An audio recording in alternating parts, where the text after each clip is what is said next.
안녕하세요, 여러분. 보스입니다. 이번 시간에는 양자역학 기초 1편으로 보호 원자 모형에 대해서 스터디를 해볼 거예요. 사실은 양자역학은 반도체 공학 기초뿐만 아니라 여러 가지 과나 전공 기초들에서 쓰이는 부분이죠. 그래서 안 할 수가 없는 것 같은데, 사실은 이게 보호 원자 모형을 소개해 드리려면 역사적으로 톰슨 모델과 이 러더포드 모델을 설명을 드려야 돼요. 근데 이 부분은 워낙 기초적인 부분이고 사실은 여기저기 자료가 워낙 많으니까 좀 더 계산이 필요한 부분인 보호 원자 모델부터 애초에 설명드리는 걸로 할게요. 워낙 우리가 갈 길이 멀기 때문에 이런 것까지 다 설명드리면 너무 길어질 것 같고 해서 이렇게 진행을 하겠습니다. 자, 그래서 보호 원자 모델은 이런 톰슨 모델과 러더퍼드 모델에 좀 더 발전된 모델이라고 보시면 되는데 조금 더 타당한 거죠. 원자가 있어요. 원자 핵이 있겠죠, 원자에.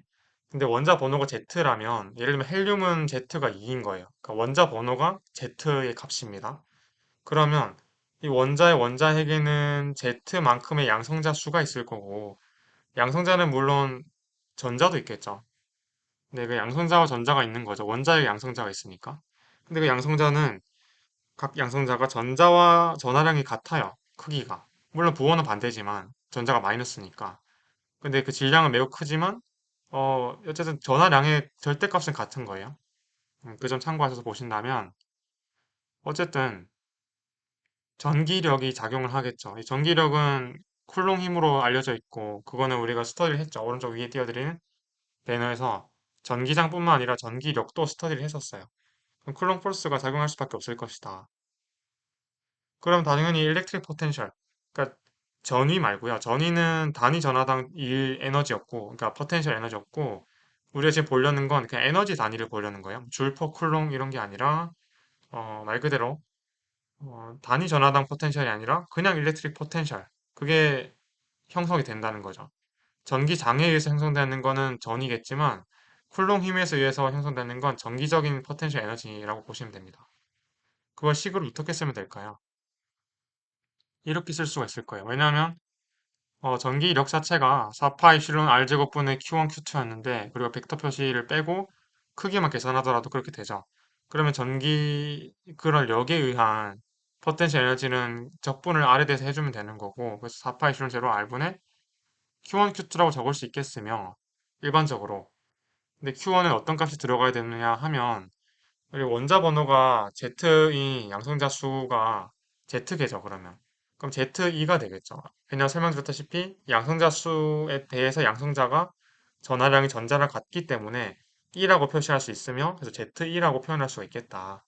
Q1에 Z1을 넣고 전자인 Q2에 대해서는 마이너스 1을 넣자 할 수가 있겠죠. 그리고 이 식을 좀 보기 좋게 변형시키면 E의 제곱으로 마이너스를 빼낼 수가 있을 거예요. 근데 우리가 지금 고려한 건 포텐셜 에너지지 전자의 포텐셜 에너지지 전자의 운동 에너지를 고려해줘야 되겠죠. 월 토탈 에너지를 고려해주면 좋으니까 그렇게 한번 해봅시다. 그게 바로 이 전자의 토탈 에너지예요. 제가 왜 설명드렸냐면 나중에 우리가 이 R을 구해볼 건데 어떤 조건들을 이용해서 그럼 그 R을 구하면 이 에너지도 구할 수 있다는 의미예요. 왜냐하면 속도를 통해서 그러니까 반지름 R이라는 게 이 전자가 이 원자 핵으로부터 떨어져 있는 그 궤도 상에서 그 거리 R만큼 떨어져서 운동을 한다고 보는 게 보호 모델인데 그런 보호 모델에서 R을 구한다면 전자 에너지도 구할 수 있을 것이다라는 말을 드리기 위해서 지금 쓰고 있는 거고요. 실제로는 사실 이게 맞지 않은 이유는 나중에 설명드리겠습니다. 왜 전자의 이런 궤도를 돈다는 말이 양자역학적으로 맞지 않지만 이걸 왜 설명드리냐면 사실 이 보호 모델의 의의가 고전역학과 현대물리의 접합면이에요. 그러니까 고전역학과 양자역학을 이어주는 다리 역할을 하는 중요한 개념일 수가 있어요. 그래서 설명드리는 건데 계속 진행을 해보면 또 이제 어떤 식을 쓸 수 있느냐 F가 0이에요. 합력이. 그러니까 net force. 전자에 미쳐지는 모든 힘을 합하면 0이 된다. 이게 힘의 균형을 맞추기 위한 힘의 평형을 의미하는 식이죠. 그 왜 그러냐면 사실 궤도를 돈다고 하는 게 보호 모델인데 뭐 바깥으로 나가버린다거나 그렇게 외력이 작용한다면 그렇게 되겠죠. 예, 만약에 이 R방향, 구면자표기 R방향으로 전자가 튀어나가거나 한다는 게 가속된다는 건데, 그거는 보호 모델의 가정이랑 맞지 않다는 겁니다. 그래서 힘이 0이라고 보는 거고, 그건 이렇게 표현할 수가 있을 거예요. 아마 질문 주실 거예요. 이게 4파이 실론제로 R제곱분의 ZE 제곱에 마이너스 붙인 거는 쿨롱 힘인데, 이 옆에 있는 거 뭐냐? R분의 MEV 제곱? 저게 뭐지? 하실 수 있지만, 일단 ME는 M의 이 아래 첨자는 저거는 전자의 질량이지만, 그럼 이 R분의 MV 제곱은 무슨 말이냐? 어디서 이제 보셨을 수도 있지만, 제가 동력학 시간에 그 이제 구면 좌표계로 설명드릴 때, 90 가속도라고 설명드린 적이 있었지만, 사실 그게 구심력의 의미였지만, 이번에 원심력으로 보셔야 돼요.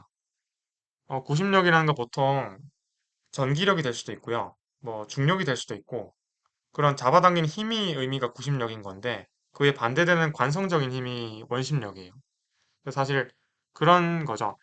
이 공을 줄로 딱 잡고 팽팽 돌리면, 붕붕 돌리면 그 공이 떨어지지가 않잖아요. 날아가지가 않는다는 거죠. 왜냐? 줄로 당기고 있는 장력 때문에. 그 장력이 구심력의 역할을 하는 거고, 나가려고 하는 힘이 원심력인 건데, 그걸 나가지 않죠, 실제로. 그게 구심력과 원심력이 합력이 0이기 때문이에요. 그거랑 마찬가지예요. 지금 이것도 전자에 미쳐지는 합력은 0이다. 왜냐? 원심력이 지금 작용하고 있기 때문에. 또한 뭐가 작용해요? 전기력이 작용하니까 이렇게 식을 넷포스가 0이라는 걸 통해서 R분의 MEV 제곱이 4파이 실론제로 R제곱분의 마이너스 ZE 제곱이랑 더하면 0이 된다. 사실 근데 이 원심력이 작용한다는 것부터가 궤도를 돈다로 해석할 수도 있고 제가 아까 드리려고 했던 것처럼 이게 양자역학에서는 맞지가 않아요. 그러니까 상당히 현대 물리적인 얘기죠. 근데 양자역학으로 들어가 버리면 하이젠버그의 이제 uncertainty principle이라고 하는 그 불확정성 원리가 도입이 돼 버리면 전자라든지 이런 입자의 전자의 위치와 속도를 동시에 정확하게 측정할 수도 없고 정확히 그러니까 측정할 수가 없는 거죠. 정확히 알아낼 수가 없어요. 그러니까 이 원궤도 돈단 자체가 위치와 어떤 특정 속도를 정확하게 측정해 나가고 있는 그런 상태라는 건데 측정할 수가 있는 거죠. 상황이, 상태가. 그건 안 된다는 거예요. 근데 그 이유는 다음에서 설명드리고 이 불확정성 원리가 어떤 의미인지도 잠시 극한적으로 설명을 드릴 때가 있겠지만 지금 설명드리는 건 그러니까 원래 양자역학에서는 이게 안 되는데 보호 모델을 설명드리기 위해서 이렇게 기본 가정들을 설명드리고 있는 중이다라고 생각하시면 되겠습니다. 어쨌든 진행을 해볼게요, 계속.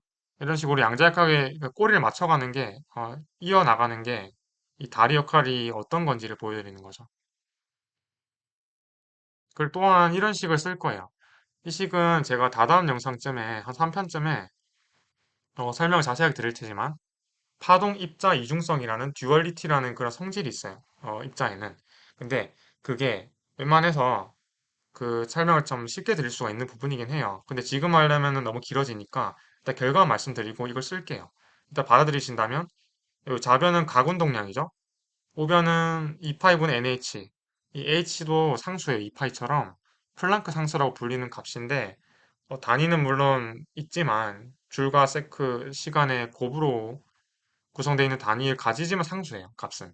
정해지는 값이기 때문에 지금 중요한 건 n인데 이 n이라는 건 인티저, 그러니까 정수예요. 1이나 2나 3의 값을 가질 수 있는 그런 정수란 말이죠.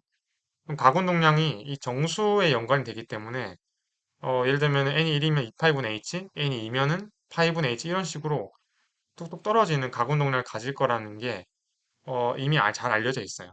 그 이유를 제가 다음에 이중성, 입자의 파동성 설명드릴 때 다 말씀을 드릴게요. 근데 이걸 이용하면 뭐가 좋느냐? 이 반짝거리는 파란색 상자 안에 넣을 수가 있죠. 여러분도 쉽게 하실 수 있겠지만, 예를 들면 이 밑에 식을 제곱해주면 이렇게 될 거고, 그죠? 여기서 이렇게 된 거예요. 여기서 이렇게. 근데 제곱해준다 보니까 V제곱에 대한 식이 나왔고, 그럼 M제곱, V제곱, R제곱 이걸 정리해주면은 저기 파란색 상자 안에 넣을 수가 있을 거란 말이죠. 정말 장을 정리해주면. 그러면 V제곱 같은 꼴이니까 결국 R에 대한 식이 나오겠죠. V제곱을 상쇄해준다는 원리로 없애주는 거예요. 그러면 이런 식이 나오게 됩니다. 풀어주시면 간단하게 나와요. 이제 해봤어요. 어, 혹시 기억이 저도 안 날까봐 옛날 걸 다시 펼쳐서 봤는데 이게 잘 나오게 돼요. 왜냐면 이 식이 맞기 때문에. 근데 사실 이 R이라는 게 다시 설명드리면 이 N에 연관이 되잖아요. 이게 어떤 의미일까 보니까 M, 제가 아래 참자를 굳이 쓰진 않았지만 이게 전자의 질량입니다. 어쨌든 M, 이 전자의 질량이고 파이, E, 전자의 전하량, 이슈는 제로 진공 상태의 유전율, H는 플라크 상수, 뭐 이렇게 다 상수로 구성되어 있는 건데 그걸 묶어내고 나서 자세히 보니까 원자 번호인 양성자 수의 개수 그거 분의 n제곱으로 n에 대한 함수로 R이 구성된다는 거예요. 이게 중요한 게 어떤 의미냐면 반지름이 양자화된다는 걸 의미해요. 물론 지금 양자화의 개념을 뭐 사실 간단한 거지만 지금 설명드리려고 하는 건 아닌데 양자화라는 게 별게 아니라 이게 퀀타이즈 된다 하죠. 이게 뚝뚝 끊어진다고 해야 되죠. 디스컨티뉴스한 연속적인 정수에 대한 정수에 대하면 연속적인 게 아닌 거예요. 불연속적인 정수에 대한 결과를 보여주는 게 양자화되어 있다고 하는 건데 이게 지금 그걸 보인다는 거죠. 왜냐면 n은 1, 2, 3 이런 정수 값이니까 대입할 때마다 그 값만 지금 해당되게끔 궤도를 돈다는 거죠. 전자 보호 모델에 따르면. 지금 보호 모델에 따른 걸 했고 입자의 파동성만 가지고 왔는데 아까 그 식 있죠. 가운동량이 양자화되는 그 식만 이용했는데 지금 이게 나왔어요. 이게 어떤 의미인지 보니까 원자핵이 이렇게 있고 전자가 이렇게 궤도를 돌면 이게 n은 1인 궤도고요.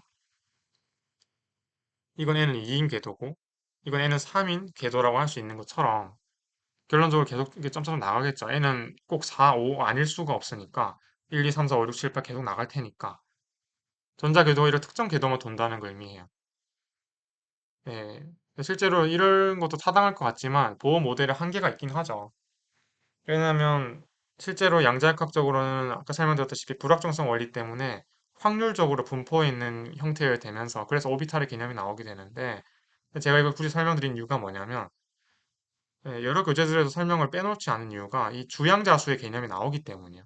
n이 주양자수예요. 양자수에는 네 가지 종류가 보통 있는데 근데 그 주양자수가 바로 n입니다. n이 우리가 알아야 될 정보이기 때문에 설명을 드린 거예요. 실제로는 이렇게 뭐 다음 영상에도 2편에서 보호 모델 2편에 설명드리겠지만 입자가 이렇게 역이됐다가 에너지를 방출할 때 포톤을 나오게 되죠. 그때는 스펙트럼 어떻게 표현하게 될 텐데 실제로는 이 선 스펙트럼의 결과뿐만 아니라 우리가 알아야 될 거는 이 껍질이 n에 대한 껍질 말고도 여러 개로 나뉠 수 있다, 세분화될 수 있다는 걸 표현할 수 있어요. 그래서 보호 모델이 한계가 있죠. 사실 그런 정보를 모두 전달하지 않고 또 불확정성 원리도 위배하는 것처럼 보이니까. 네, 그래서 그런 점에 한계가 있지만 이렇게 설명을 드릴 수 있겠다라고 말씀드릴 수 있겠습니다. 참고로 이 R이라는 저 식에 N과 Z에 둘 다 1을 대입하면 그게 보호 반지름이라는 거예요. 뭐 근데 보호 반지름이라는 식을 우리가 외우려고 지금 영상을 보시는 게 아니라 다시 설명드리면 보호 모델이 고전역학과 지금 양자역학 들어가려는 입장에서 중요하다라고 설명드릴 수 있겠죠. 이번 영상 여기까지 마무리하고 다음 영상에서 보호 모델 2탄, 그러니까 포톤의 개념을 설명드리려고 해요. 그렇게 되면은 그 직후의 영상이 바로 파동의 입작성, 입자의 파동성, 듀얼리티 설명드릴 수 있을 것 같아서 그렇게 진행을 해보려고 합니다. 다음 영상에서 뵙겠고 이번 영상 마무리할게요. 항상 감사합니다.